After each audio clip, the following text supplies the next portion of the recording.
Hello friends, 11 spirituality 11 में मैं अदिति सिंह आपका बहुत बहुत स्वागत करती हूँ। फ्रेंड्स, हम देखने वाले हैं कि इस वक्त आपके रिश्ते में चल क्या रहा है बेसिकली, ठीक है, या क्या आपको सुधार करने की ज़रूरत है अपने रिलेशनशिप में, या क्या आपके लिए कोई गाइडेंस है, सावधानी है, वार्निंग है किसी तरीके की, तो वो हम चेक करने की कोशिश करते हैं।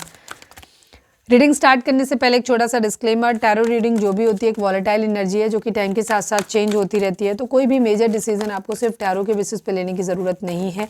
अपनी इंट्यूशन को फॉलो करना है, सिर्फ एक गाइडेंस के तौर पे देखना है। कलेक्टिव रीडिंग है तो उसमें बहुत सारे लोगों की एनर्जी पिक होगी, तो ज़रूरी नहीं सारे पॉइंट्स आपसे रेजोनेट करें, तो जितना रेजोनेट करता है उतना रखिए, बाकी को जाने दीजिए। टाइमलेस रीडिंग है, मेरी ऑलमोस्ट सभी रीडिंग टाइमलेस होती हैं, तो जब भी आपके सामने आएगी इसमें कोई ना कोई मैसेज आपके लिए ज़रूर होगा। तो मेरी कोई भी रीडिंग आप कभी भी देख सकते हो। पर्सनल रीडिंग के लिए डिस्क्रिप्शन चेक कर सकते हो, जहाँ पे नंबर है जिस पे आप मुझे व्हाट्सएप कर सकते हो। कॉल नहीं करना है, पिक नहीं होगी। और इसके अलावा आप मुझे इंस्टा पे फॉलो कर सकते हो, उसकी लिंक भी वहाँ पे दी हुई है। डीप ब्रीथ लीजिए, अपने डिवाइन से प्रे करिए कि आपके सवालों के आपको सही जवाब मिले। इसके बाद अपने पर्सन जिसको भी ध्यान में रखकर आप ये रीडिंग देख रहे हैं उनका चेहरा अपने माइंड में लेकर आइए और उनका नाम दोहराते रहिए।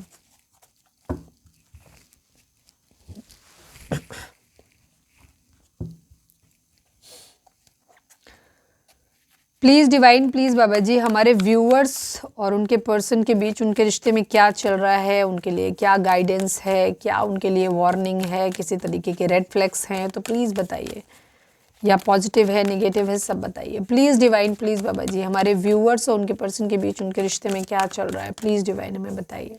आई need 4 cards from this deck. Truth, recognition and reward,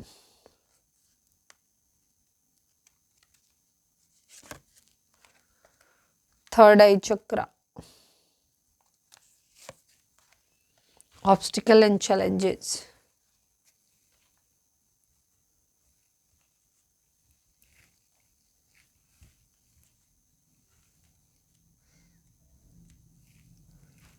okay, please divine, please Baba ji, I need 2 cards from this deck. हमारे व्यूअर्स के पर्सन की हमारे व्यूअर्स और उनके पर्सन के बीच उनके रिश्ते में क्या चल रहा है, प्लीज़ डिवाइन बताइए। फाइनल शफल बाबा जी, हमारे व्यूअर्स और उनके पर्सन के बीच उनके रिश्ते में क्या चल रहा है। I need 2 cards only, please divine हमें बताइए।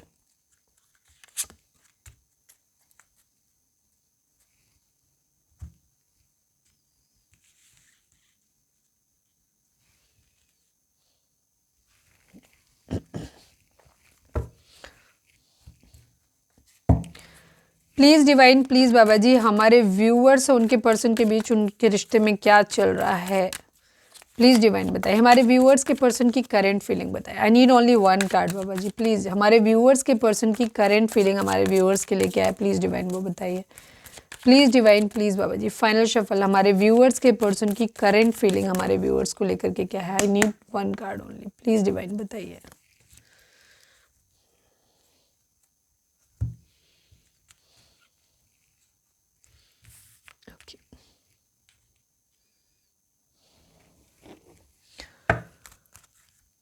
Please divine, please Baba ji, हमारे व्यूअर्स के पर्सन की एक्सपेक्टेशंस हमारे व्यूअर्स से क्या है, प्लीज़ डिवाइन बताइए। Please divine, please Baba ji, हमारे व्यूअर्स के पर्सन की एक्सपेक्टेशंस हमारे व्यूअर्स से क्या है, प्लीज़ डिवाइन हमें बताइए।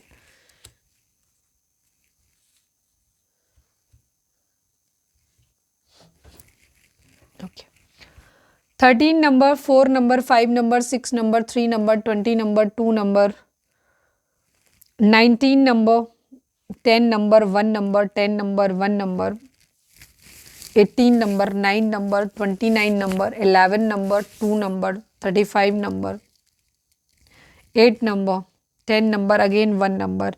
ये नंबर आप लोगों के लिए इंपॉर्टेंट हो सकते हैं, बर्थ मंथ हो सकते हैं, बर्थ डेट हो सकते हैं, एनिवर्सरी हो सकते हैं, या फिर इतने दिन, इतने महीने, इतने साल, इतने हफ्ते आप लोगों को एक दूसरे से मिले बिछड़े हो गया हो, ये भी हो सकता है।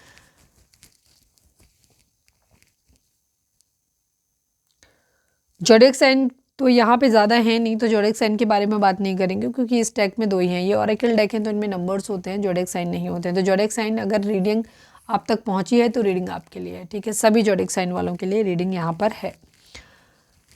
ओके, स्कॉर्पियो की एनर्जी यहाँ पे स्ट्रांग है ट्रांसफॉर्मेशन के कार्ड के अकॉर्डिंग से। हो सकता है 10-10 किसी को दिखाई दे रहा हो, या 10 का नंबर एक कंप्लीशन के नंबर को दिखाता है। आपकी लाइफ में ना कुछ कंप्लीशन होने वाला है, कुछ क्लोजर, कुछ कंप्लीशन चाहिए किसी चीज़ का, इनकम्प्लीट हैं चीज़ें। आपके पर्सन की एनर्जी अगर हम देखें, आप लोगों के बीच में चल क्या रहा है, तो कुछ सच सच है जो छुपाया गया है, जो आपको नहीं पता है। या तो कुछ है जो छुपाया है, या तो आपने अपने पार्टनर से छुपाया है, या आपके पार्टनर ने आपसे छुपाया, क्योंकि कलेक्टिव है, सबके लिए अलग अलग चीज़ें होंगी। ठीक है, तो ये कुछ सच है जो या तो इंटेंशनली छुपाया गया है या अनइंटेंशनली छुप गया है एक दूसरे से। ठीक है, और या फिर कोई सच है जो आपके सामने है, स्पेशली हमारे व्यूअर्स की आंखों के सामने, बट आप उसे एक्सेप्ट नहीं करना चाहते हो। ठीक है, तो आपको अपने अंदर एक बदलाव लाने की ज़रूरत है। ज़्यादातर लोगों के लिए मुझे दिख रहा है कि आपको सच्चाई अपने रिलेशनशिप की दिखाई दे रही है, बट आप उसे एक्सेप्ट नहीं करना चाहते हो। तो डिवाइन आपको बोल रहे हैं कि आपको एक ट्रांसफॉर्मेशन, एक बदलाव की ज़रूरत है। ठीक है, कुछ लोगों के लिए जहाँ पे कोई सच अभी तक आपके सामने नहीं आया, तो वहाँ बहुत जल्दी एक सच आपके सामने आ जाएगा, और फिर आपके अंदर एक बदलाव आएगा। वो सच आपके अंदर एक बदलाव लेकर के आएगा, मतलब वो ट्रिगर कर सकता है। और काफ़ी लोगों को ट्रिगर मिल रहा है ऑलरेडी, सच्चाई पता चल रही है, आंखों के सामने है, बट उसे एक्सेप्ट नहीं करना चाहते। ठीक है, रिकॉग्निशन एंड रिवॉर्ड की यहाँ पे कुछ है, किसी एक इंसान ने यहाँ पे बहुत एफर्ट किया है, और वो उम्मीद कर रहा है कि सामने वाला उस एफर्ट को रिकॉग्नाइज करे। ठीक है, उसके लिए कहे, उसे रिवॉर्ड दे, लेकिन वो नहीं मिल रहा। ठीक है, दिया नहीं जा रहा। एक इंसान सिर्फ दिए जा रहा है, दूसरा इंसान उसको रिकॉग्नाइज नहीं कर रहा, उसे रिवॉर्ड नहीं मिल रहा है। यहाँ पे ये चीज़ है। या एक कोई इंसान की ज़िंदगी में ये चीज़ हो सकती है, इस रिलेशनशिप के अलावा भी, कि उसे लगता है कि शायद उसने ज़िंदगी में बहुत जगह बहुत कुछ किया, बट उसकी लाइफ में कहीं पे भी उसको कोई भी रिवॉर्ड नहीं मिला है। तो उसके अंदर एक बहुत बड़ा बदलाव आ गया है। हो सकता है वो इंसान एक डिसअपॉइंटेड हो गया है, काफ़ी हद तक काफ़ी स्ट्रेस में है, जो ये इस रिलेशनशिप को ख़राब कर रहा है। ठीक है, ये चीज़ है। कोई तो है कि इमोशनली हर्ट है, या तो ओवरऑल अपनी सारी ज़िंदगी से अपसेट है, इसकी वजह से उसका रिलेशनशिप पे प्रभाव पड़ रहा है, या आपस में ही एक दूसरे से आप लोगों के बीच में प्रॉब्लम हो रही है। ये भी चीज़ है। थर्ड आई चक्रा का यहाँ पे इशू है, इसलिए चीज़ें बैलेंस में नहीं आ रही। 6 नंबर है तो बैलेंस इसलिए दिख रहा है कि बैलेंस की यहाँ पर कमी दिखाई देती है। थर्ड आई चक्रा दिखाता है आपकी इंट्यूशन पावर को, दिखाता है आपकी क्लैरिटी की, मेंटल क्लैरिटी को दिखाता है। तो मेंटल क्लैरिटी की यहाँ पे कमी है, चीज़ें समझ नहीं आ रही। सच या तो समझ नहीं आ रहा, दिखाई नहीं दे रहा, या सामने है फिर भी उसे एक्सेप्ट नहीं कर पा रहे हैं, कन्फ्यूज हैं। यहाँ पर ये एनर्जी दिखाई दे रही है। ऑब्स्टिकल चैलेंजेस यहाँ पर बहुत सारे हैं, और ये चीज़ें आपकी ज़िंदगी में एक बदलाव लेकर के आएंगी। ठीक है, जैसे कोई सच सामने आएगा, वो आपको ट्रिगर कर सकता है, जिसकी वजह से आप या आपका पार्टनर जो है वो उसके अंदर एक बदलाव आ सकता है, या आ चुका है ऑलरेडी। रिकॉग्निशन और रिवॉर्ड, मतलब मैंने दिया, मैं सब कुछ कर रहा हूँ, मैं सब कुछ कर रही हूँ, बट सामने वाला उस चीज़ को समझता ही नहीं, मुझे किसी चीज़ के बारे में यही ग्रेटिट्यूड ही नहीं देना है। तो एक ये दुख भी एक ट्रांसफॉर्मेशन लेकर के आ सकता है। थर्ड आई चक्रा एक्टिवेट हो जाएगा यहाँ पर, तो भी एक ट्रांसफॉर्मेशन, एक बदलाव यहाँ पर आता हुआ दिखाई दे रहा है। और ऑब्स्टिकल एंड चैलेंजेस, ज़िंदगी में आने वाली बार बार की रुकावटें, बाधाएं भी यहाँ पे इस रिलेशनशिप को इन्फ्लुएंस कर रही हैं। तो एक बदलाव यहाँ पर दिखाई दे रहा है। ठीक है, यहाँ पे हेल्पलेस वाली सिचुएशन है। आपके पर्सन की एक्सपेक्टेशन की अगर हम बात करें, ठीक है, तो या और हाँ, जो सिचुएशन, और इसको लिबरेट कर लेते हैं पहले।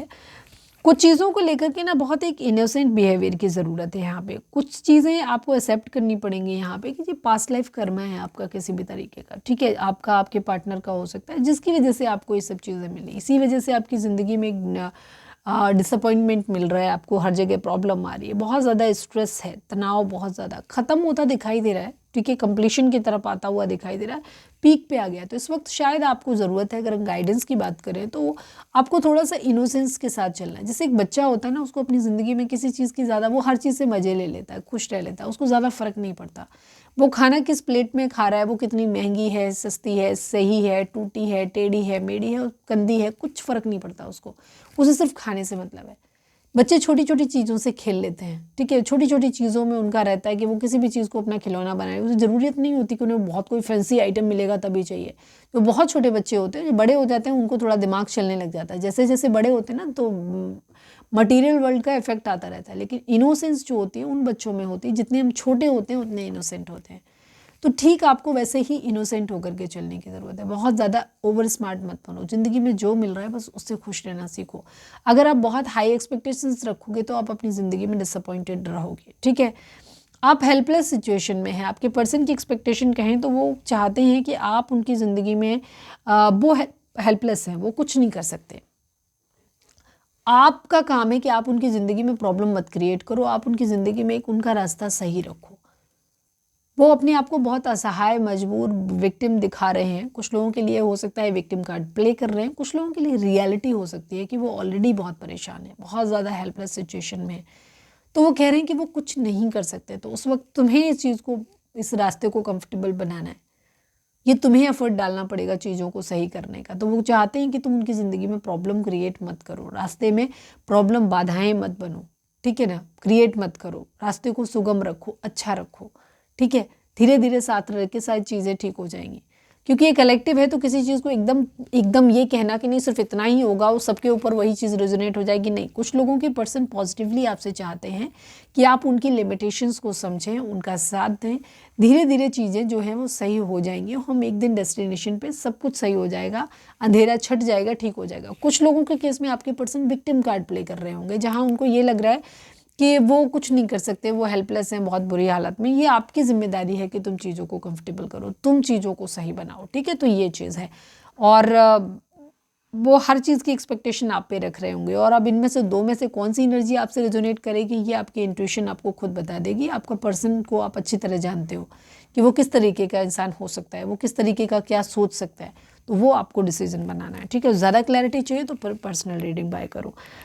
आप लोगों के केस में क्या हो रहा है कि आपकी यहाँ पर जो आपकी करंट फीलिंग की बात करें तो आपके पर्सन जो हैं आपको ऐसे देख रहे हैं कि आप बहुत डोमिनेटिंग हो गए। कुछ लोगों के केस में आप बहुत डोमिनेटिंग हो, आप एडजस्ट नहीं कर रहे हो, कोप अप नहीं कर रहे हो, ठीक है। आप अपने हिसाब से चला रहे हो, आपने हेल्दी बाउंड्री सेट करके रखा हुआ है, बिल्कुल उनको रूल बुक अपनी थमा दी है कि तुमको ऐसे ऐसे चलना है, ऐसे ऐसे करना है। अपनी माँ चाहिए तो माँ की तरफ रहो, या मुझे ये चाहते हैं कि नहीं ऐसा नहीं करो, ठीक है। इनका ये है कि ये चाहते हैं कि इनको सब कुछ रहे, यहाँ पे सब कुछ चीज़ें बैलेंस में रहे, सब कुछ अच्छा रहे, फैमिली भी रहे, तुम भी रहो, बच्चे भी हों, सारी चीज़ें। मतलब कि अगर आप कोई चीज़ इन्हें समझा रहे हो ना, रूल रेगुलेशन, सपोज आपने कह दिया मुझे बच्चे नहीं चाहिए, तो उनको बच्चे चाहिए। आपने कह दिया कि उनको, आपको उनकी फैमिली के साथ नहीं रहना, तो उनको रहना है फैमिली के साथ में, वो फैमिली को नहीं छोड़ना चाहते। या आपने ये कह दिया कि नहीं हमारे पास तो कुछ नहीं है देने के लिए, हम नहीं देंगे, और तुम पैसा नहीं है तो अगर आप शायद आपकी पर्सन, अगर इन केस जिनके केस में आपके पर्सन कुछ करते नहीं है, वहाँ पे आपने कह दिया नहीं हमें तो आपकी फैमिली के साथ नहीं रहना, आप अलग रहना है। तो आपके पर्सन का ये है कि अगर घर छोड़ दिया तो फाइनेंसेस कहाँ से आएगा, उनको फाइनेंसेस और लग्जरी भी चाहिए, वो नहीं चाहते कि फाइनेंशियली वो प्रॉब्लम में रहे। तो बेसिकली आपके पर्सन को अपनी ज़िंदगी में सब कुछ ठीक चाहिए, अपना परिवार भी चाहिए, आप भी चाहिए, पैसा भी चाहिए, बच्चे भी चाहिए, पेट्स भी चाहिए, लग्जरी भी चाहिए, सब कुछ चाहिए उनको अपनी ज़िंदगी में। और वो उसी चीज़ की उम्मीद कर रहे हैं कि ऐसे रहो, ज़्यादा रिस्ट्रिक्ट मत करो चीज़ों को, ठीक है, रिजिड मत बनो ज़्यादा चीज़ों को। इनकी ये करंट फीलिंग है, ठीक है। इनकी फैमिली में, या फिर कुछ लोगों के लिए अगर आप बहुत स्ट्रिक्ट नहीं हो तो इनकी ये मदर की या किसी मदर फिगर की एनर्जी हो सकती है, जहाँ पर वो इनके साथ इस तरीके कर रहे हैं, जिस वजह से ये अपने आप को कह रहे हैं कि ये हेल्पलेस हैं, कुछ नहीं कर पा रहे। हालांकि इनकी इच्छा, करंट फीलिंग यही है कि आप भी घर में रहो, ये भी रहें, सारी चीज़ें ठीक हो, ठीक है, पेरेंट्स, फैमिली सब मिल के रहें, ऐसी इनकी इच्छा है। ओके तो ये थी आपके लिए गाइडेंस, यही थी कि आपको इनोसेंस के साथ में चलना है, क्योंकि ये कुछ हद तक आप लोगों की ज़िंदगी में जो चीज़ें हो रही हैं ये पास्ट लाइफ का कर्मा है। और अगर आपका स्ट्रेस जो है ना, ये स्ट्रेस को ख़त्म करने की, कम करने की ज़रूरत है। हम पहले भी बता चुके थे अभी आपको ये बात, ठीक है। जो ओवर स्ट्रेस्ड आप हो रहे हो, दब रहे हो इस स्ट्रेस में चारों तरफ से, प्रेशर से, उस प्रेशर से थोड़ा सा आपको डील करने के लिए सही चाहिए होगा कि आप थोड़ा सा बच्चों वाली स्ट्रेटजी में आ जाओ, गो विद द फ्लो वाली एनर्जी में। जो मिल रहा है उसमें खुश रहना सीखो अपनी ज़िंदगी में, बहुत हाई एक्सपेक्टेशंस मत रखो, ठीक है। छोटी छोटी चीज़ों में खुशियाँ ढूंढने की कोशिश करो।